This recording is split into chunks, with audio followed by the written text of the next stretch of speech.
Coucou tout le monde, j'espère que vous allez bien. Je vous souhaite la bienvenue dans mes carnets noirs. Avant de commencer, je tiens à vous présenter mes excuses pour le temps que j'ai pris pour faire cette vidéo. La bonne nouvelle, c'est qu'après pas mal de travaux, j'ai enfin mon endroit à moi pour enregistrer et monter mes histoires. Nous revoilà sur les traces de ce tueur mystérieux qui aime narguer la police et qui envoie des messages cryptés. Il dit que si on décrypte ces messages, on découvrira son identité. Nous allons voir ce qu'il en est réellement et faire le tour des suspects et autres théories concernant cette affaire.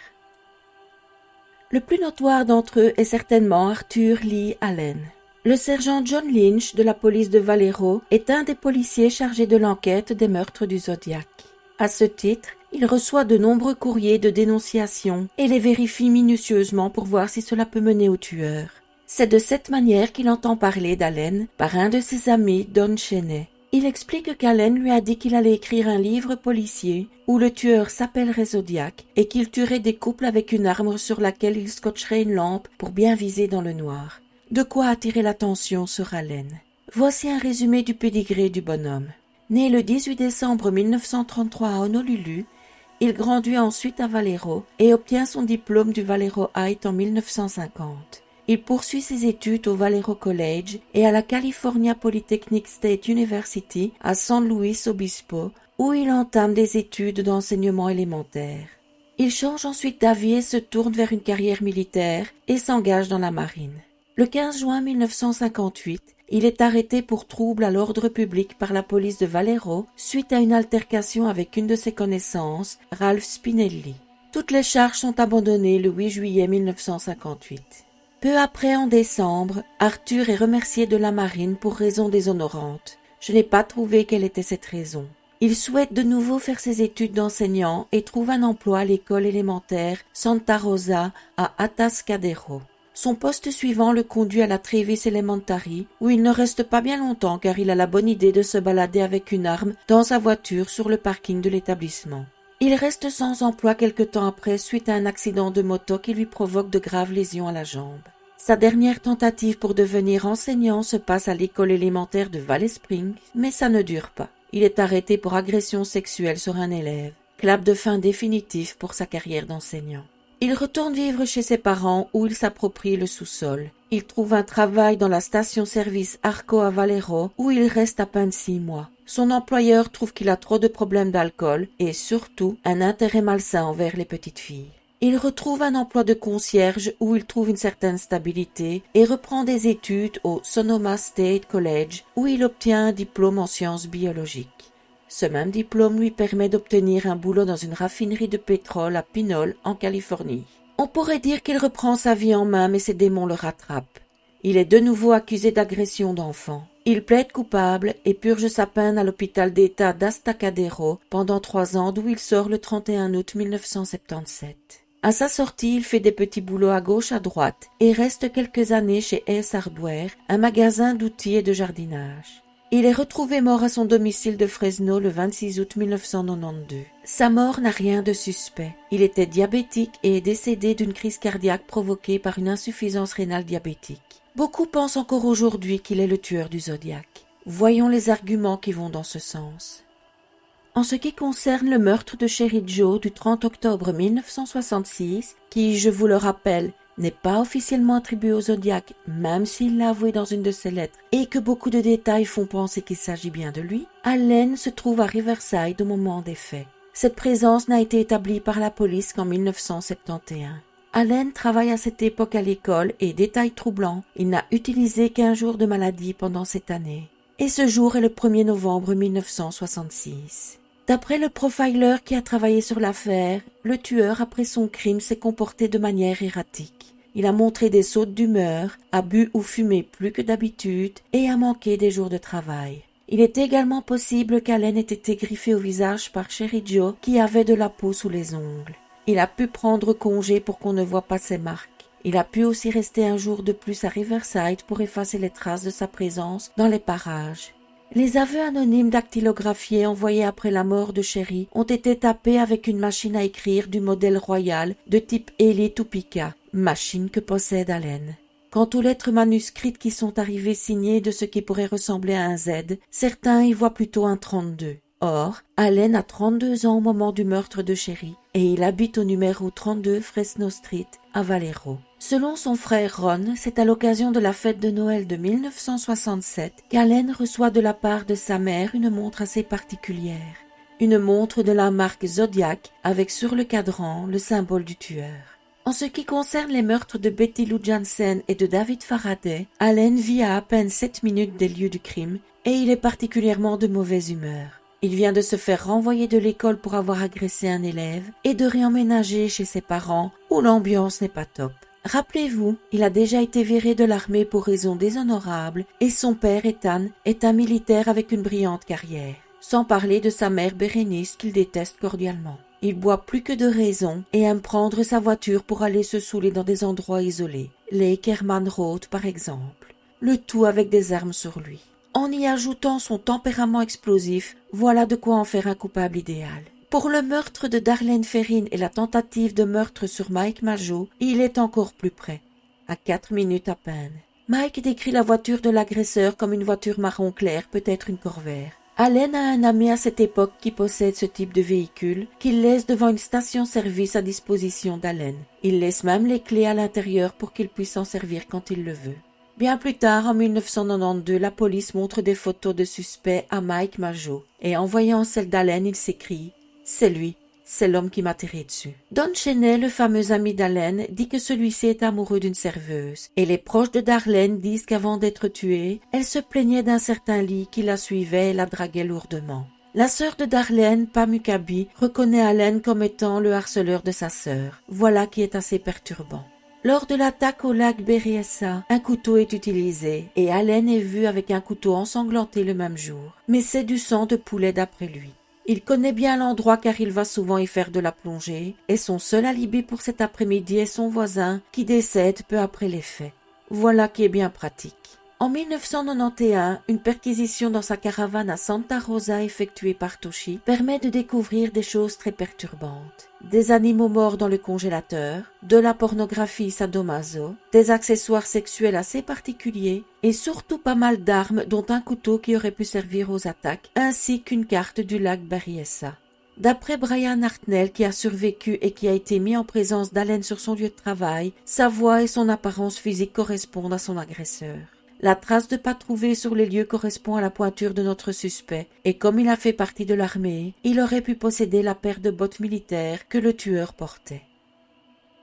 Pour le meurtre de Paul Stein, c'est un ancien ennemi d'Allen qui met le feu aux poudres. Ralph Spinelli, vous vous souvenez le gars avec qui il s'était battu en 1958 ? Eh bien, ce bonhomme, reconnu comme un escroc par la police, vient voir les détectives en 1991 avec des informations édifiantes. Selon lui, Allen est venu le voir le 10 octobre 1969 pour lui proposer de devenir un tueur pour lui. Il en est capable car il est le fameux Zodiac. Il dit ensuite à Spinelli qu'il allait bientôt à San Francisco et qu'il allait tuer un chauffeur de taxi. Et tout le monde saura que c'est un meurtre commis par le Zodiac, donc lui-même.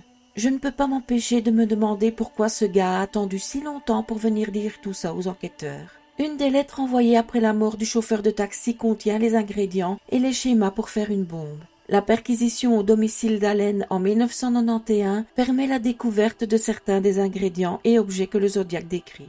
Étonnamment, les courriers du Zodiac cessent quand Allen est incarcéré pour les abus sur mineurs et reprennent après sa sortie. Il a également déclaré que son histoire préférée est le jeu le plus dangereux. Sachant que cela est partiellement mentionné dans le chiffre 408, l'homme est l'animal le plus dangereux, c'est très intéressant. Cette nouvelle de Richard Cornell, publiée pour la première fois en 1924, raconte l'histoire d'un homme du nom de Général Zaroff qui vit sur l'île Ship Trap où il se livre à la capture de marins naufragés en les équipant d'un couteau de chasse et de nourriture avant de les relâcher avec 3 heures d'avance. Les proies sont ensuite traquées à des fins sportives par Zaroff jusqu'à ce qu'elles soient tuées. Cependant, s'ils survivent 3 jours, il leur accorde la liberté. Voilà pour les éléments à charge contre Arthur Lee Allen. Sur le papier, il fait un coupable idéal, mais même si de nombreux détails le pointent du doigt, il n'y a aucune preuve tangible. Mieux encore, il y a des preuves qu'il ne s'agit pas de lui. Pour commencer, la chose la plus évidente à mes yeux est qu'il ne ressemble pas au portrait du suspect. Son écriture a été comparée à celle des lettres du tueur à la demande de Toshi et ça ne correspond pas. Les armes trouvées dans sa caravane ne correspondent pas non plus à celles utilisées pour les meurtres. L'empreinte trouvée dans le taxi de Paul Stein n'est pas la sienne et l'ADN sur les enveloppes n'est pas le sien. À ce sujet, il est dit qu'Allen demandait à d'autres personnes de lécher les timbres car le goût de la colle le rendait malade. Quant à la fameuse montre, elle était populaire à l'époque auprès de la population moyenne. Le deuxième suspect est tristement célèbre. Il s'agit de Ted Kaczynski, mieux connu sous le nom de Unabomber. Je vous résume sa carrière criminelle. Theodore Kaczynski est né le 22 mai 1942 à Chicago dans une famille catholique et très aimante. Il se révèle rapidement plus intelligent que la moyenne, mais aussi plutôt bizarre. Il est solitaire, a une mauvaise hygiène et montre aux autres étudiants du lycée comment fabriquer des bombes. Il fait de brillantes études de mathématiques à Harvard qui auraient pu lui ouvrir une très belle carrière, mais il vrille complètement et se terre dans une cabane dans le Montana, sans chauffage ni eau ni électricité, dans laquelle il vit comme un homme des bois. C'est de cette cabane qu'il commence sa campagne de terreur. Entre 1978 et 1995, il commet 16 attentats à la bombe qui tuent 3 personnes et en blessent et mutilent des dizaines d'autres, et il menace de faire sauter des avions. Jusque-là, rien à voir avec le Zodiac si ce n'est l'amour des bombes.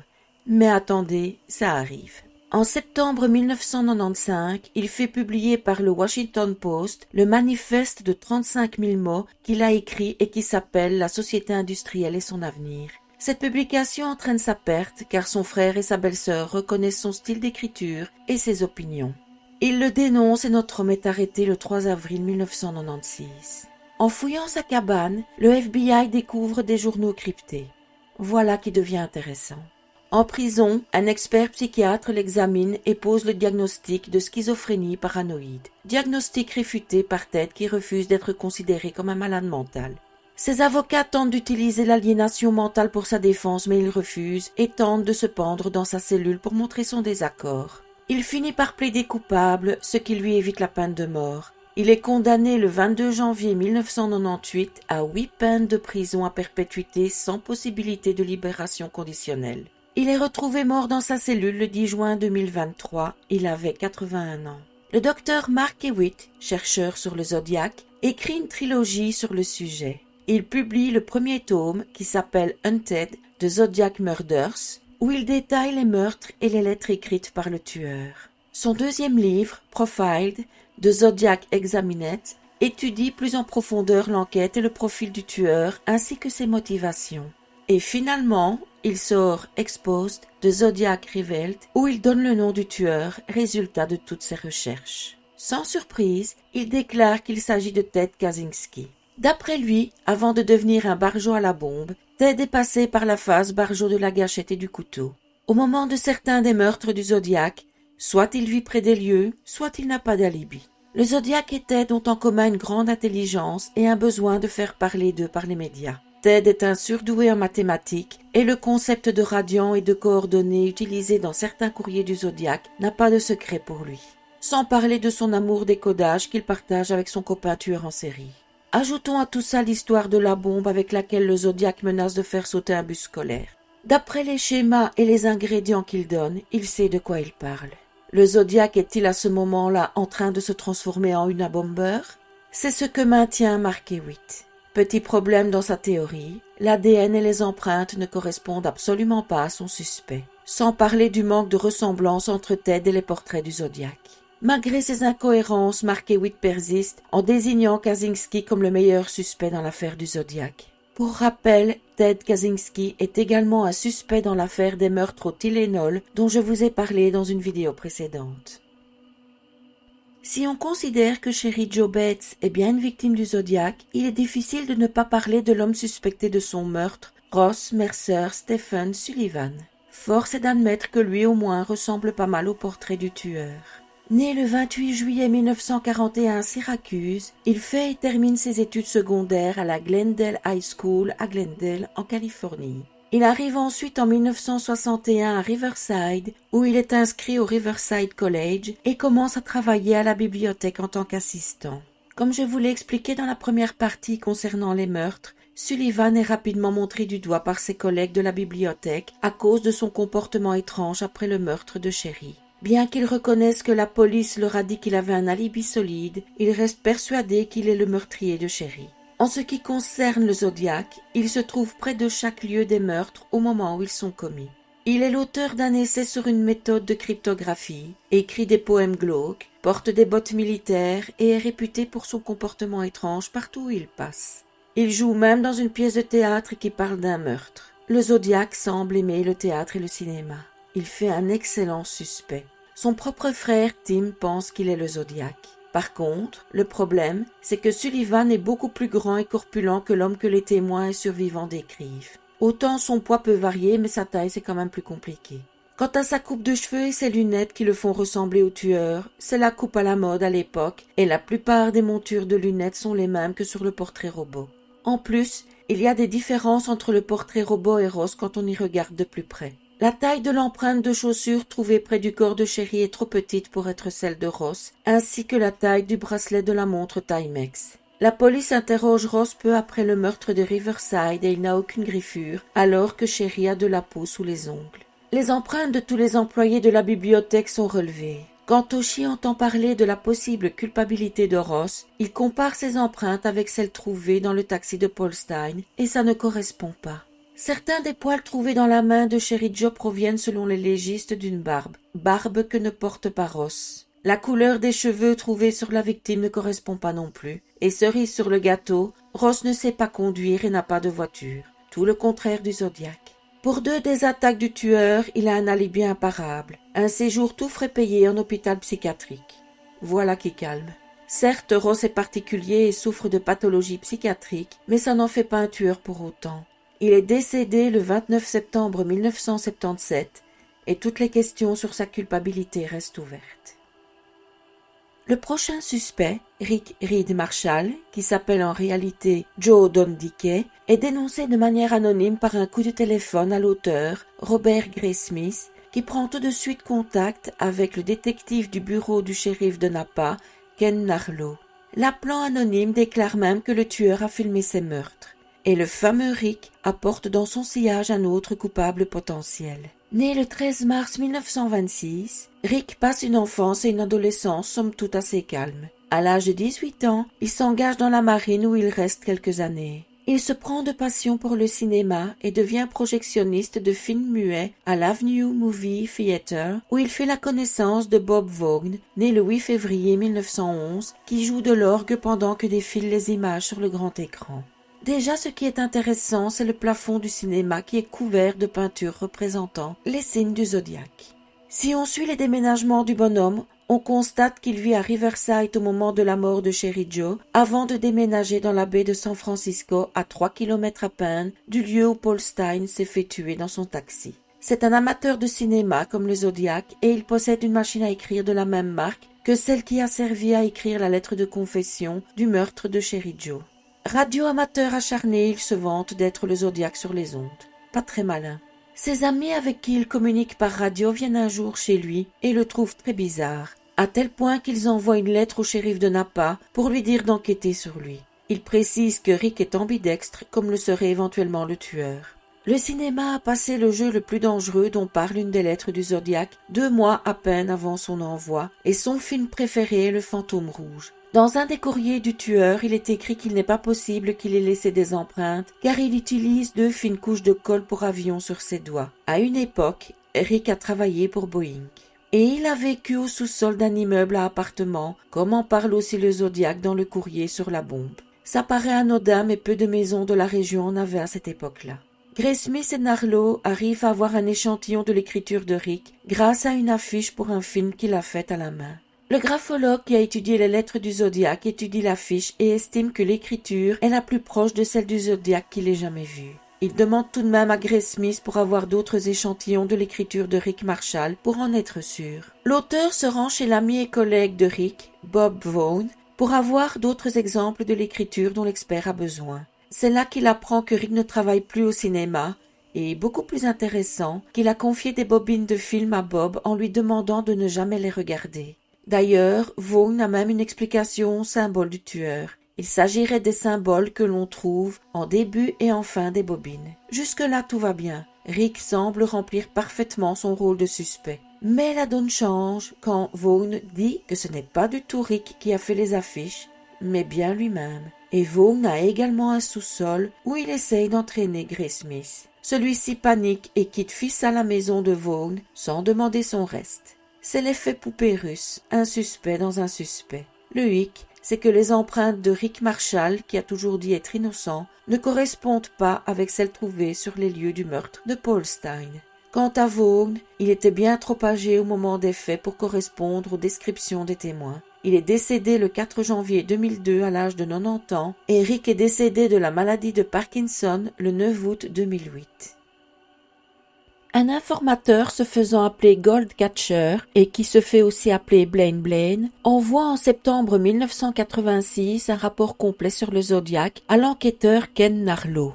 Dans cet ouvrage, il dit avoir craqué les derniers messages cryptés du Zodiac et donne même son nom, Richard Gekowski. Goldcatcher fait la connaissance de cet homme en 1969 et devient rapidement certain qu'il est le tueur que tout le monde recherche. La police enquête sur ce Richard Gekowski, qui se fait aussi appeler Dick Geick, mais ne le trouve pas intéressant et ferme cette piste.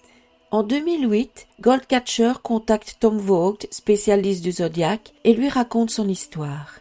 Richard Gekowski est né le 13 mars 1936 à Watertown. Il suit une formation médicale dans l'armée dans les années 50, où il apprend à faire des garrots de fortune en déchirant les vêtements en commençant par la chemise, comme ça a été fait lors du meurtre de Paul Stine.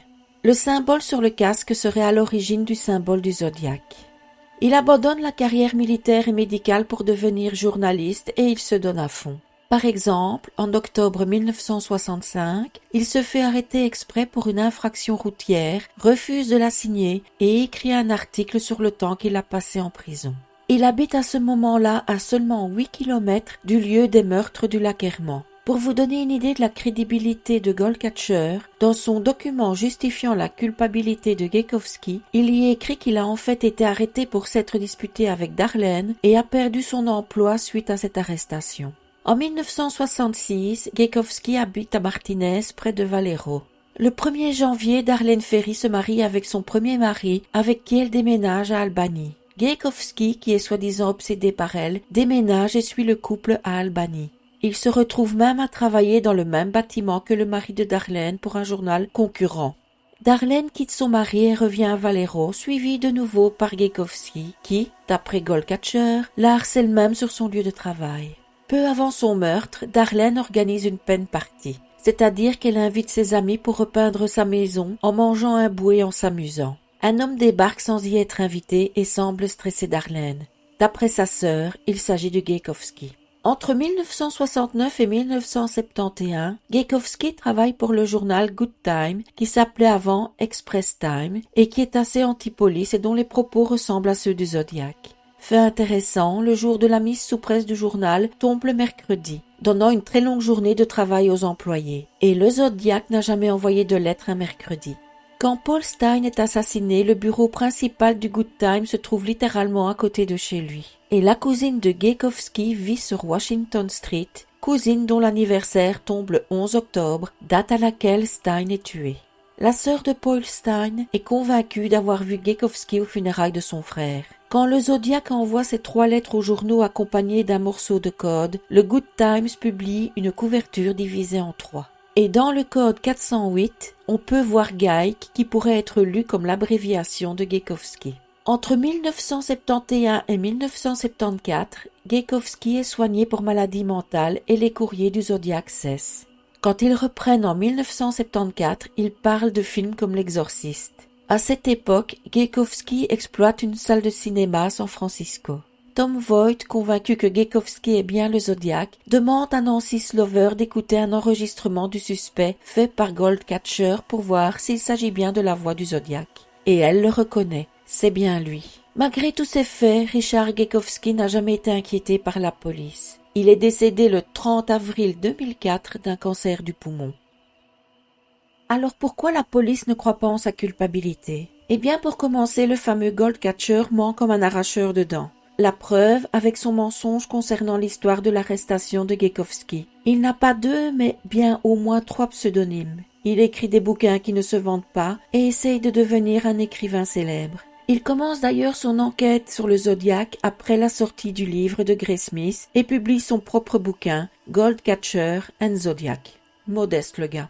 Il dit que son suspect favori l'a menacé, lui a tiré dessus et a tué plusieurs personnes pour le faire taire. Il ne s'est rien prouvé de tout ça, bien sûr. Personnellement, je trouve qu'il aurait été plus simple de le tuer lui plutôt que de tourner autour du pot. Bref, le labo du FBI rejette son soi-disant décryptage des messages codés du Zodiac. La police et la plupart de ceux qui ont lu son bouquin disent de lui qu'il est dingue. Tom Voigt semble être un des seuls à le croire. Quant au fait que Richard habite près des lieux des meurtres du lac Herman, c'était des années avant les crimes et il n'y habite plus au moment des meurtres.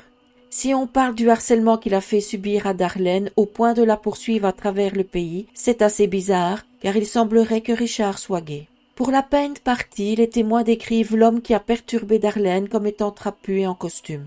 Pas trop la morphologie ou le style de Richard. Des témoins disent qu'il se trouve à New York au moment de certains des meurtres du Zodiac, et mieux encore, il est en Irlande pour écrire un article au moment de l'attaque du lac Herman. Tom Voigt dit que c'est faux, que Richard a écrit ses articles depuis les États-Unis car il présente des inexactitudes. La comparaison de l'écriture du Zodiac et de Richard est négative. Tom Voigt rejette cette analyse qui est fausse selon lui. La dernière pièce concrète du puzzle contre Richard est la reconnaissance de sa voix comme étant similaire à celle du Zodiac. Et elle s'effondre elle aussi. Près de 40 ans après, difficile de reconnaître une voix. En admettant que cet appel ait marqué l'opératrice, ce qu'on pourrait comprendre, il y a quand même un hic. Avant de reconnaître la voix de Richard, elle avait déjà reconnu la voix d'un autre suspect, Bruce Davis, et mieux encore, elle a également dit que la voix de l'acteur incarnant Arthur Lee Allen dans le film Zodiac collait avec celle du tueur. Voilà de quoi y perdre son latin. Je ne dis pas que Richard Gekowski est innocent, mais les éléments contre lui ne sont pas très clairs. Je vous passe l'extrait de sa voix, peut-être la voix du Zodiac. The whole thing about a code, you got to remember also, once the code, until a code is broken, you have never any way of knowing whether it's a real code or whether it's just a fake code. Well, what's that mean? Oh, it just means that sometimes, like the military and all of that, sometimes you would send garbled messages that meant absolutely nothing, so that you get the enemy to spend all their time trying to break the code. Parlons un peu de ce Bruce Davis dont l'opératrice de police reconnaît aussi la voix comme étant potentiellement celle du tueur. Vous ne connaissez peut-être pas son nom ni son visage, mais vous connaissez ses crimes et la bande de criminels dont il fait partie. Bruce Davis n'est autre que l'un des bras droits de Charles Manson. Bruce McGregor Davis est né le 5 octobre 1942 à Monroe en Louisiane. Il suit une scolarité classique et étudie la sociologie à l'université. Mais il abandonne ses études au bout de 2 ans et se met à voyager à travers le pays en faisant des petits boulots dans le bâtiment. En 1967, il fait la connaissance de Manson et ses sbires. Ils s'entendent rapidement très bien. Manson et lui aiment la musique et partagent un intérêt pour la scientologie. D'ailleurs, en 1968, Davis part à Londres pour travailler au siège de la scientologie. Il s'en fait expulser à cause de ses addictions aux produits stupéfiants en avril 1969. Il revient aux États-Unis et rejoint Manson et sa famille pour commettre les horreurs que vous savez. Il est condamné à la prison à perpétuité en 1970. Bien, mais pourquoi pourrait-il être le Zodiac? Au moment du meurtre de Sherry Joe, il vit à Riverside qu'il quitte peu après le drame. Mieux encore, il travaille en face du lieu du crime dans les bâtiments que l'université est en train de rénover. Ça nous ramène à la montre tachée de peinture blanche trouvée près du corps. L'arme utilisée pour tuer Sherry est similaire au petit couteau avec lequel Bruce commet ses autres meurtres. Pour les crimes commis avec la famille Manson, il y a des messages écrits avec le sang des victimes sur les murs où ils aiment utiliser le mot cochon. Pour Sherry, il y a les lettres. Et c'est à peu près tout ce qui rapproche cet homme du Zodiac. Certains lui trouvent une ressemblance avec le portrait robot, mais à l'époque, Bruce avait les cheveux longs et de la barbe. Ses cheveux sont plus foncés que ceux décrits. Quand Betty Lou Jensen et David Faraday se font tirer dessus, il est en Angleterre. Pour le meurtre de Paul Stein, il est en Californie où il se fait arrêter le lendemain du meurtre pour vol de voiture. Si on regarde les dates, le Zodiaque a continué à écrire après l'arrestation de Bruce. Il aurait continué à écrire les lettres depuis la prison et personne ne l'aurait remarqué? Ça me paraît improbable. L'ADN de tous les hommes de la famille Manson a été étudié et il n'y a pas de correspondance. L'écriture n'est pas non plus très ressemblante. Malgré de nombreuses demandes de liberté conditionnelle, il est toujours en prison à l'heure actuelle. Howard Davis a écrit le livre The Zodiac Manson Connection qui sort le 1er mars 1997 où il donne tous les indices qui, selon lui, désignent Charles Manson comme étant le cerveau derrière les attaques du Zodiac. Il est impossible de parler des suspects du Zodiac sans parler de George Odell. Son propre fils, Steve, devenu détective dans la police de Los Angeles une fois adulte et maintenant retraité, l'accuse ouvertement dans son livre Most Evil d'être le tueur. Il l'accuse aussi du meurtre du Dahlia noir. J'en parle plus précisément dans ma vidéo sur l'affaire d'Elizabeth Short. Pour prouver ses dires, Steve déclare que le radiant qui a été envoyé avec la carte par le Zodiac passe par les lieux des meurtres en même temps qu'il passe sur l'endroit où est enterrée Elizabeth Short. Un moyen pour George Odell de montrer qu'il est bien l'auteur de tous ces crimes et de narguer la police. Intéressant, mais faux. Il n'a pas utilisé le vrai nord magnétique pour tracer ses radiants, et même en trichant sur le nord, les lieux ne tombent pas sur sa ligne. Le point de départ de ces radiants ne commence même pas où il devrait, c'est-à-dire au centre du symbole. Ça commence à sentir mauvais pour la théorie de Steve. Pendant la période des crimes du Zodiac, George Odell vit aux Philippines, mais d'après Steve, il revient régulièrement pour commettre ses meurtres. Autre problème et de taille, George Odell porte la moustache. Aucun témoin ou survivant du Zodiac ne l'a jamais décrit avec une moustache. Steve nous répond qu'il la rase au moment de tuer. Alors il doit se cacher le temps qu'elle repousse, car personne ne dit l'avoir jamais vu sans moustache. Autre preuve de la culpabilité d'Odell père, d'après Steve, la carte d'Halloween. Les symboles sur la carte sont issus d'un ancien alphabet celtique appelé Ogham, et son père s'intéresse beaucoup à cet alphabet. Les symboles sur la carte sont en fait le nom d'Odell en Ogham. Pourquoi pas? Pour le meurtre de Paul Stein, il y a quand même un souci. George Odell a à ce moment-là 62 ans et ne ressemble pas du tout à la description des témoins. Steve nous présente alors un nouveau portrait robot du Zodiac qui n'a jamais été diffusé par les autorités, mais qui aurait été fait par la police. En réalité, ce dessin a été fait par un artiste qui fait des illustrations pour les couvertures de livres. Il faut ajouter que même pour les autres meurtres, George Odell est bien trop mince par rapport aux descriptions. Tout ça est bien étrange. Odell, Zodiac ou pas? En 1992, Kathleen Jones, la femme qui a échappé avec son bébé à un enlèvement supposé par le Zodiac en mars 1970, reconnaît formellement son agresseur sur une série de photos que lui présente la police. Il s'agit de Lawrence Kane, qui se fait appeler Larry et qui est né le 29 avril 1924 à Brooklyn sous le nom de Klein. Ses parents lui donnent un petit frère, Bertram, mais il meurt avant même d'avoir 1 an.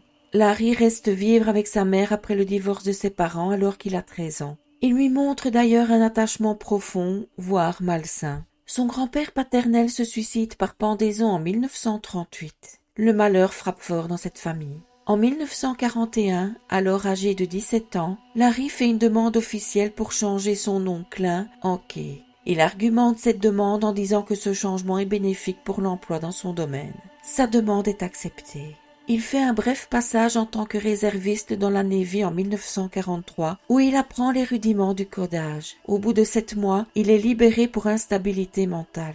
En parallèle de sa carrière militaire, il fait des petits boulots dans des hôtels chics et anime des soirées dans des nightclubs. Il fréquente et épouse des chanteuses et mannequins, mais ça se termine toujours mal, et il se lance ensuite dans l'entrepreneuriat. Il est souvent soupçonné de magouilles diverses et variées, mais jamais condamné. Par contre, il est reconnu coupable de faits de voyeurisme.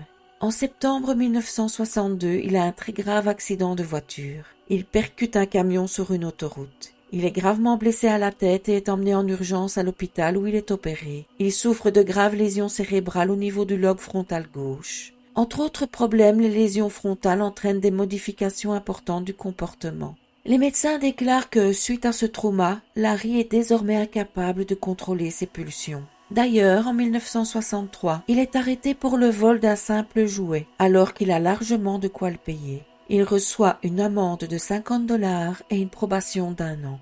D'autres vols mineurs et infractions de la route s'ensuivent. En 1965, il se retrouve avec une partie du visage paralysée suite à des complications de cet accident.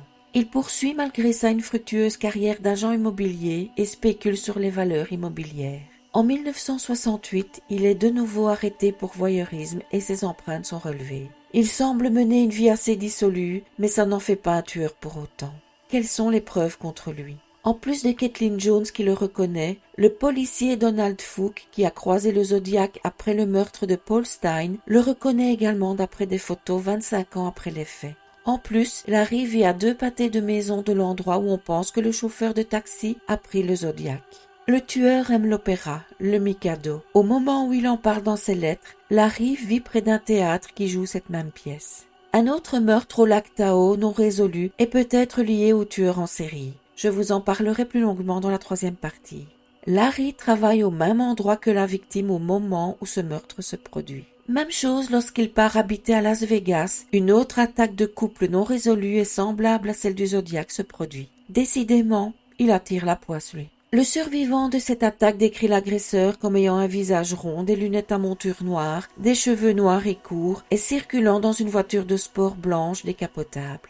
La description colle parfaitement avec Larry, qui a une connaissance qui possède une voiture de sport blanche et décapotable. Les munitions utilisées pour agresser les amoureux sont similaires à celles utilisées par le Zodiac dans l'affaire de Betty Lou Jensen et David Faraday. Plus sordide encore, le tueur appelle la famille de la jeune femme qu'il vient de kidnapper pour les narguer et leur dire que leur fille est morte avant même que la police ne soit au courant de l'attaque.